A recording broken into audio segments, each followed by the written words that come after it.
Welcome to the Philadelphia Sports Table Podcast Show, the longest running weekly Philly sports podcast show in the world, over 12 and a half years strong. We've got a PST special podcast for you this week. You know why, folks?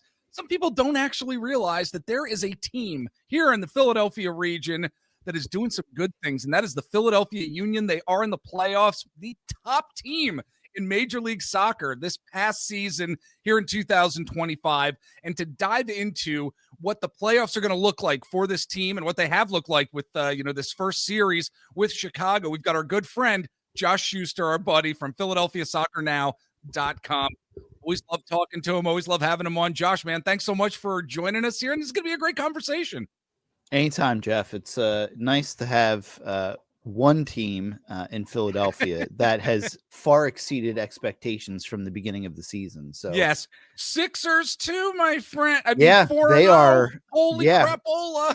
Watched that game last night, and the overtime, it was just wild. Both Philly teams went to overtime and won yesterday, so that's good. Yep, absolutely. All right, well, let's get into what we're going to be seeing here from this Philadelphia Union team throughout this playoff, hopefully a playoff run to the championship. I mean, obviously, at the end of the day, that is the goal. But I guess before we get there, let's reflect on this season first here, Josh, before really diving into the playoffs. I mean, this is a team that now has a club record, 20 wins, just 35 goals allowed, and the best overall record across Major League Soccer. They won the Supporters Shield, and the energy from the fans and the city overall leads me to believe that this team really can go deep into the playoffs and possibly win that championship. You know, the hope that was not present at all last year, that hope is now front and center when it comes to the Union, when it comes to the fan base. So I want to talk about your thoughts on, what this season meant to us Union fans, the organization as well. What are your thoughts when you reflect on this season? Yeah, I think this has been just miraculous season. Carnell has done a phenomenal job. I think one of the biggest things that was a problem last year that really haunted the Union, that Union supporters were not used to, is the defense. The defense was just horrible at times last year. Yes. And so what Carnell did, including moving some pieces out, one of which being Elliott, who is now on Chicago and scored in the first game, he really, I'll talk about it a little bit later. What I call his system is more of a patiently aggressive, and it sounds like it doesn't go together, and I'll explain it in a little bit here with one of the other questions. But he's really created this system where I guess in a sense, he's kind of reminded the players that they function together as a unit. And that sounds crazy to say, but I think what was happening under Jim Curtin in his final year was the players had just gotten so used to each other. Sometimes, you look at the Eagles' offensive line. I try to compare Union talk to other talk. I like when you do that. Yes. So the Eagles' offensive line is struggling this year, right? I feel like that's a fair assessment because they've lost so much consistency.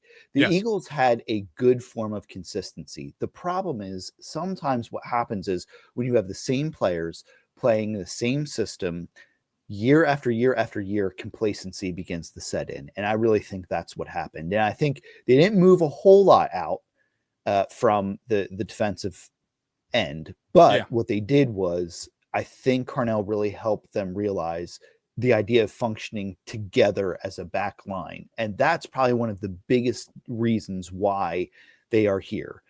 On top of Ty Baribo is something special. Yes. Yes, he is. Had a really great start to the season. Then he got stuck in Israel for a little bit, but just his presence on the pitch really helps free things up. And Carnell has been able to tap into that.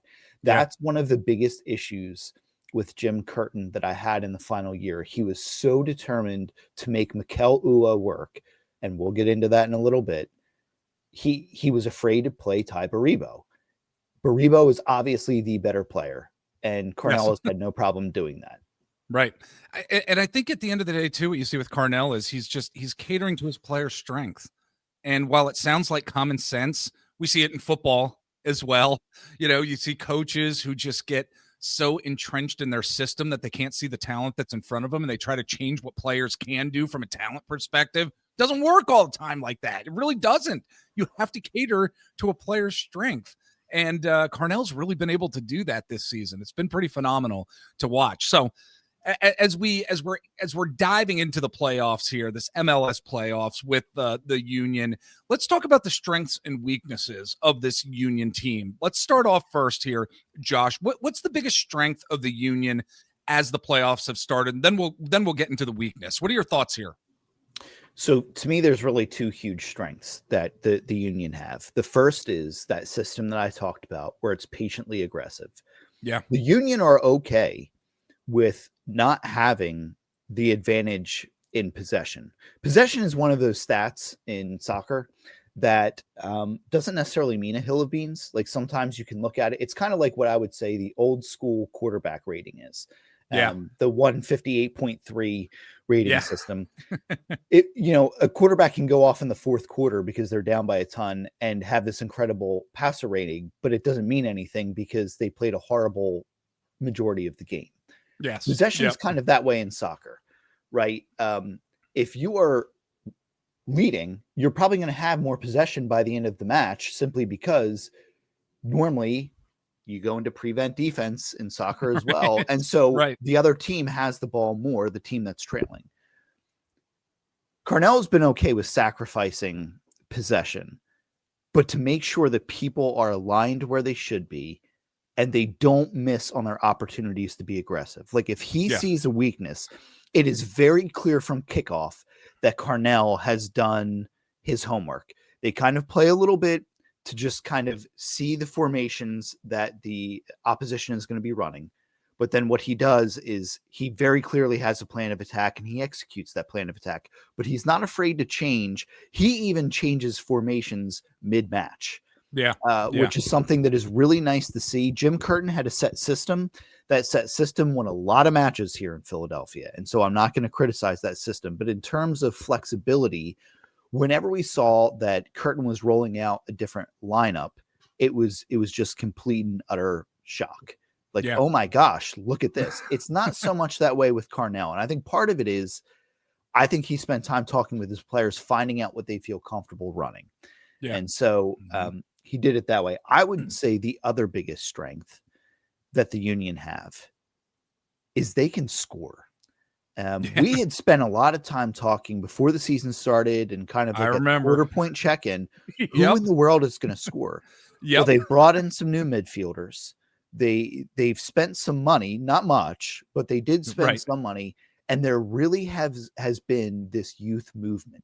And what Carnell's system has done is rather than wanting the amazing Gleesness goals from the back end or Kai Wagner, scoring a miraculous goal, they've really left the scoring responsibilities to the midfield and the forwards. Yep. And it sounds simple, but that's really what you want. You don't want to be relying on miracle goals from your defensive line in order to win games. Yes. And they create goals of the year, and that's amazing, and that's great. But the likelihood of them working is so minimal. And so I would say just their biggest strength is the players have bought into this system. And they are okay with playing their role, including sacrificing maybe some personal statistics. Right. The opposite of AJ Brown. Yeah. We'll get into AJ at some point here on this podcast platform, probably this week. Well, on the flip side of that, though, when it comes to the weaknesses on this team, because again, not every MLS team is perfect. This team is certainly not perfect. We've seen some imperfections, of course, here and there, given this season. But what's the biggest weakness, do you think? Jeff, I'm going to be honest. I don't really think the Union have one. Okay. So as long as they stay inside of Carnell's system, if you look at the first match from this playoffs, I had texted you. You may get a Josh that goes off. They just in the last 15 minutes of that match, I don't know what happened. It's like they completely forgot how to play soccer. Yeah. And they do have those momentary lapses. I think part of the reason why my answer is the way that it is that there were so many questions going into the season. What is the defense going to look like? Who in the world is going to play midfield? Where's the scoring going to come from? All three of those questions have really been answered by now. And so I think if we're looking at it in terms of kind of like a semi recap / playoff preview, I don't know that we really have many weaknesses. My initial thought was, and I don't even know if we can say this at this point, was that the lack of depth at certain positions and certain aspects of the team could be exposed, but I don't even know if we'd be able to consider that as a weakness. No, because the depth has been there. Yeah, and I had alluded to this probably at about the halfway point of the season. One of the biggest changes from Curtin to Carnell is Carnell has no problem playing a variety of different players. Like he has his quote unquote guys, but like he has no problem using system kids. And so they've played a number of important matches already this season. So I don't think the playoff moment is too big, but again, that was the fourth question we had. What are they going to do depth wise? Right. Like, you don't really have enough players to fill out a roster. I mean, they do, but in terms of, can they actually play in the MLS? We don't know. Right. So yeah, I don't really know that I would consider that a weakness either. I think the kids are ready for the moment. All right. Very good. Well, let's get into this current series here. The Union are up 1-0 in a best of 3 series against the Chicago Fire. And I guess it's another 2-part question here, Josh, is, there are certainly frustrating aspects of the game. Like you mentioned, that last 15 minutes of the game, it's like, my gosh, did these guys forget how to play soccer here? So as we dissect the Union right now at this particular moment, as we're recording this on Wednesday, October 29th, what was the most frustrating aspect of game 1 when dissecting what you saw from them? And then we'll get into like what the best part of the team was. So let's talk about the frustrating aspects of this. For me, I think it's watching a team that was dominating most of the match to then just completely forget how to play soccer. And I really don't like the MLS postseason format. I think they have tried to Americanize it too much. That's a whole separate conversation. So I already like going in, am a little frustrated with the MLS system. I hate that there's no extra time. There's no separate extra period before going to a shootout. I think that is just, it's a horrible idea. But anyway, it is. Outside of the MLS format, or I just think going from complete domination to just forgetting altogether. I think they thought they had it in the bag. That's what I think too. Yep. All right. Well, what then is the best part, the best aspect of this team? I think you've touched on it probably, but give it to us again here. I'm actually going to go a different direction, and I would just say the fact that the matches are on regular television. You don't have to have an Apple. I think that's one of the worst moves that MLS has done. If you're trying to grow the sport, I don't understand how taking it out of the markets you currently have to put it on a specific platform is helping you grow the sport. I get that part of that is how Messi is in Miami. I get it. And I think globally they could have the Apple option, but the Union used to be on basic cable every match, and then they took that off. And so I think one of the best things is that you are able to watch playoff soccer and not have to have a subscription. Yeah. All right. Sounds good. Well, folks, we are going to take a break really quick, but first and foremost, like and subscribe. If you are watching us on YouTube, you can also hit the bell to be notified when we post new videos here at the Philadelphia Sports Table Podcast Show. We're on various social media sites as well. You can follow us on Instagram. I'm over there at Mr. Jeff Warren. I'm also on TikTok at Mr. Jeff Warren as well. We're on the Twitter /X. Just search out the Philadelphia Sports Table and follow us on various social media sites. Josh, buddy, I know you're over on the Twitter /X at FlyGuyJosh91. And again, PhiladelphiaSoccerNow.com. You have anything else you want to promo? No, not necessarily. The only thing I'll say is if you can donate to your local food banks, they desperately need it. And so please, when you are out grocery shopping, pick up a couple extra items. You can drop them off at local churches, I'm sure, and they will use them, and local food banks. We need to be good people, and we need to take care of each other. Yes. Yep. Yes. And other nonprofits as well. Pull back the curtain. Josh and I were talking about some food insecurity stuff before we hit the record button. And I know we're talking Philadelphia Union and Philly sports here, but it's an important time right now for a lot of folks. And it's a sad time for some folks. It's an uneasy time for folks out there, whether you're listening to this podcast, know of anybody, make some food donations out there, folks. It really will make a difference in the lives of folks. So we are going to take a break. When we get back, we got more Union talk coming your way. All right, we are back with our good buddy Josh Shuster from PhiladelphiaSoccerNow.com to talk about this Philadelphia Union team that's in the playoffs here. And look, Josh, I think the Union are going to advance. They can advance, I think, this coming Saturday, second game against the Chicago Fire. I expect them to win this series, whether it is this Saturday or if it's game 3. This is a team that I think when you look at the pressure that they have faced at various moments of the season, on the field, during in-game moments and situations, they've been resilient. They've met those moments. How have you seen members of this team really handle that pressure, and how might that pressure and how they handle it reflect in a playoff run here?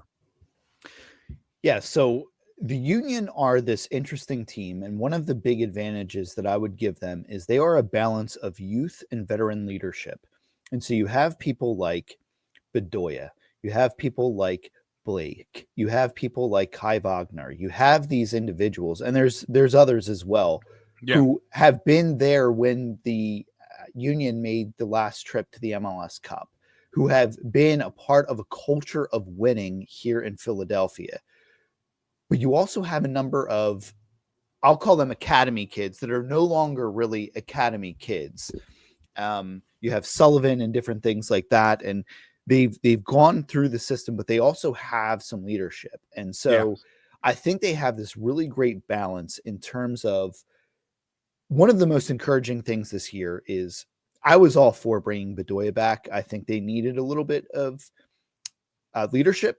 I like the fact that he has a bit of a front office role. What I really liked seeing was last year they were so reliant on Bedoya's leadership. I talked about the fact that he was an extension of Jim Curtin's coaching, right? Yep. It was really encouraging to see things like Sullivan going over to some of the young kids, not just his brother, but you had Wagner, who was willing to talk with some of the defensive players, and some of these prospects, when they came on, they had younger individuals that went over and talked to them. Rick, who was fantastic, and maybe that'll be an off-season conversation. Rick, the backup keeper, who played a phenomenal season when Andre Blake was out. Watching Andre Blake really kind of mentor him, teach him, all of these things. It was just great to see so many different people. And so in terms of resilience, I think the biggest answer is they never got down, and they used each moment as a teaching moment. And I don't know that you see that from a lot of teams. A lot of teams, they give up a touchdown, a goal, whatever it might be, and they throw their arms up. They get frustrated. They're pointing, they're blaming. There wasn't a whole lot of that this year. It was more of, let's use this as a teaching moment right now. And that's where I think a lot of their resilience came from. And I think as fans too, we love seeing that. We love seeing those stories where the depth steps up. Again, sometimes we correlate, other sports, when we're talking about soccer, we're talking about the Union, you go back to the Eagles' first Super Bowl win in that run, the resilience, the injuries on the team leading up to that playoff run, the team was resilient. The storylines were fantastic. And we see it time and time again with various sports and various storylines. So I love that answer. I think it's a great answer. And we need to keep that in mind, folks, for this Union team as they are moving forward, and not just with regard to the playoffs, but what that's going to mean for this team from a long-term perspective. If that's the attitude, if that's the mantra of what this Union team is going to be in the future, good things are going to happen from a long-term perspective. So that said, again, like I mentioned before, we're not always going to see perfect soccer from this team. And even though record-wise, they're, best team in Major League Soccer, Where does this group of players, Josh, really need to focus if they're going to continue to run through the playoffs like we think and hope that they will? What's that one focal point that they're really going to need to hone in on? I know this is a totally Philadelphia answer. I love it. But whatever it is, I love it. They got to they need to bring out the dog masks or something. Yeah. They need to remember that nobody picked them to do anything this year. Yes. And keep rolling with that underdog mentality. It doesn't matter what sport it is. When you are perceived as underdogs, you play with a certain edge because you have nothing to lose. Yep. And it's great that the Union won the Supporters Shield, which, by the way, is the only trophy in sports that is designed for the fans. Right. Just for, like, the Stanley Cup is cool, and it's probably the most iconic trophy, but the Supporters Shield is designed for the fans. And the fans are the ones that get to celebrate with it in different, like, it's really a neat thing. Anyway, you can read up about it. But anyway, I really think that despite getting the Supporters Shield, they really need to focus in on the fact that they are underdogs and that no one, including Philadelphia, believed in them, and that they really have a chance to do something special and create this amazing, almost magical season. It's so bizarre to think in that way, that they are underdogs. Again, having the best record in Major League Soccer, you wouldn't think that they would need to have that mentality if they're going to get through the playoffs. But here we are. Yeah, here we are. My gosh. All right. Well, buddy, before I let you go, and you've really touched on them, but I think it's appropriate to end our discussion about this head coach and Bradley Carnell and the wonders he has done with this team as his, first season with the Union. I mean, never in a million years. And we've said it how many times here? Never in a million years did we think that the Union would get to this point in his first year with the talent that we had a lot of questions about. Talk about what you've really liked from Carnell, maybe even more, because I know you dove into it earlier, just about his adaptability. And I think that is key to what he has brought to the table for this soccer team.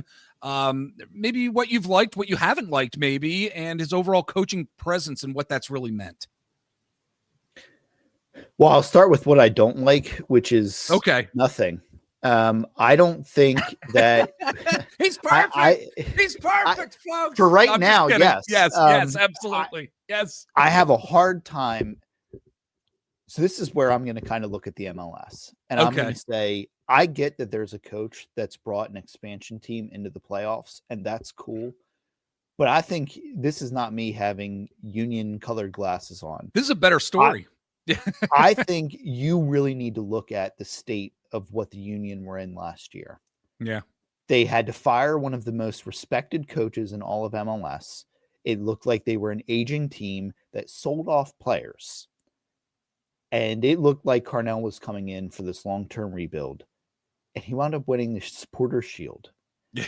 I don't know, like, what else, right? Like, even the expansion team has years to kind of plan and build. Carnell doesn't have that.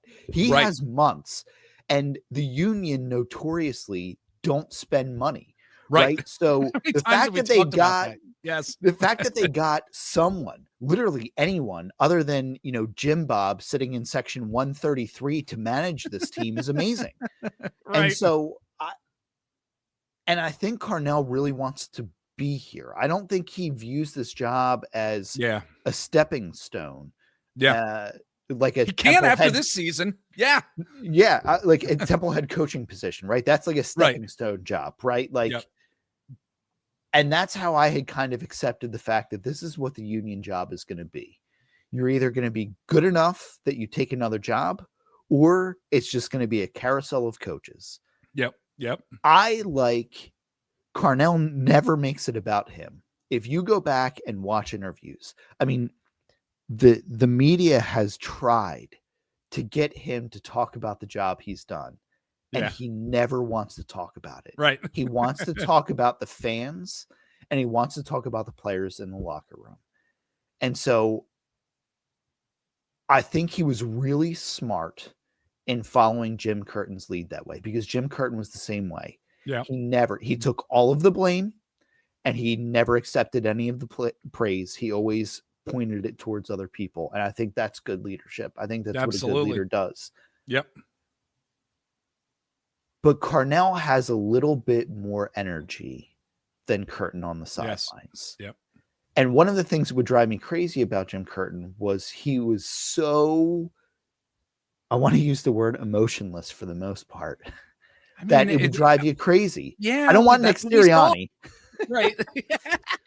But I do want a little bit of emotion. And I think Carnell gives you that, and the players can feed off that a little. Yeah.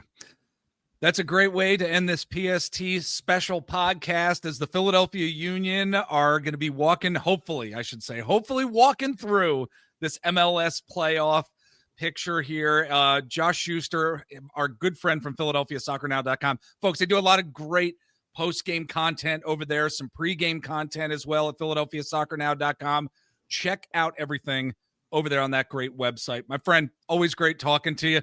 Who knows? We may be talking soon after an Eagles game. You're always so good to come on when the guys are unable to join us for the Eagles post-game shows. But, man, it's always great talking to you. Thanks so much for your insights with the Union, and hope to talk to you soon, my friend. Sounds good, Jeff. Anytime.